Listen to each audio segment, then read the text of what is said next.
In this video, I want to show you some easy to make pendants, so stay tuned.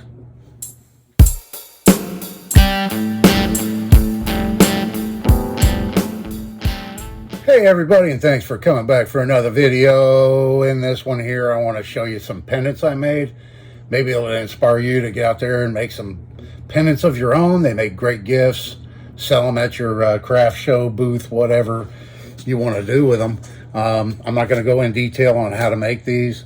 I'm just going to show them to you, and maybe it'll inspire you, give you some ideas, and you'll see just how simple and easy they are. But each one is like a set of fingerprints, you know. They're all unique, they're all one of a kind, and they're fun to make. And this video was actually making, one of my subscribers requested to see this, so that's why I'm making it. I'm going to start off with, let's go, little pieces of mother of pearl. And every one of these you get are all different. These have similar colors. Here's one a little bit different.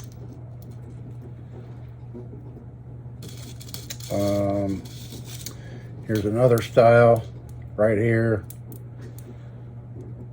And you can just vary them with different beads.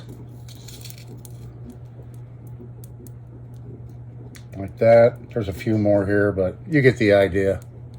Real simple. Real simple and easy. All right, and then shells. We've got all kinds of different shells.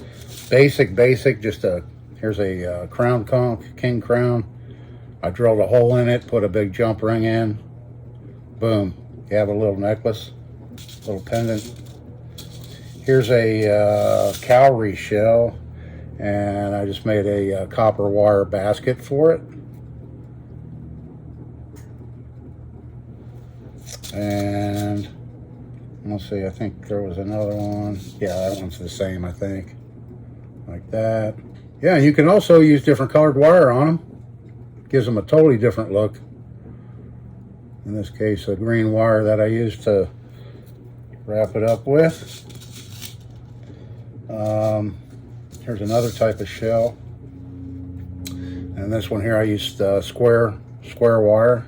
Ran it through a hole, made a little pattern, and then just tucked it in the hole in the back to hold it. All right, here's another shell. Here we have another shell. This one here, I just drilled a hole in it, ran the wire through, and then spiraled it around the shell to create a basket to hold it. And then here's a crystal.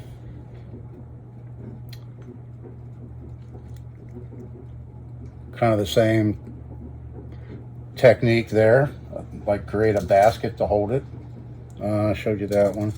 Here's another one that it's a bead.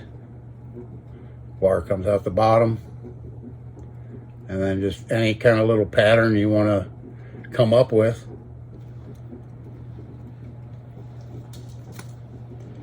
And let's see. Well, you just simply use those prongy things and glue polished stones. Epoxy. Use a good 2-part epoxy. You can get these stones. You can get a rock tumbler and polish those. Go out and find your own stones and polish them yourself, or you can find them online, I'm sure, already polished. And then you can get these little things here. I'm sure Amazon and a million jewelry supply places sell those. And then, like I said, just use a good 2-part epoxy to epoxy them on there. Here's a little another type of pretty stone, and then just make like a little basket with a pattern to hold the stone on. Here's another one of the same type, double loop on top. Get it in the camera so you can see it. That would help, huh? Yeah, something as simple as that. Easy peasy. And lastly, let me show you this one. I've got a few others, but they're all kind of similar. But here's a shard of a shell, and I just drilled a hole in it, ran the wire through, and spiraled it down. And there it is. So there's a few of my pendants. Let me know. I do earrings, bracelets, other stuff too, some earrings. If you'd like to see those, leave it down in the comments. If you have any questions, feel free to ask me. Not sure I'll be able to answer it because I'm not a professional jeweler. I'm just a hobbyist. I don't know all the proper nomenclature for this stuff. But there's plenty of videos out there where you can learn a lot more than this basic stuff here. But it's fun to do. It's a fun hobby, and I encourage you to maybe give it a try. I appreciate you watching this, Dave. See you in the next one.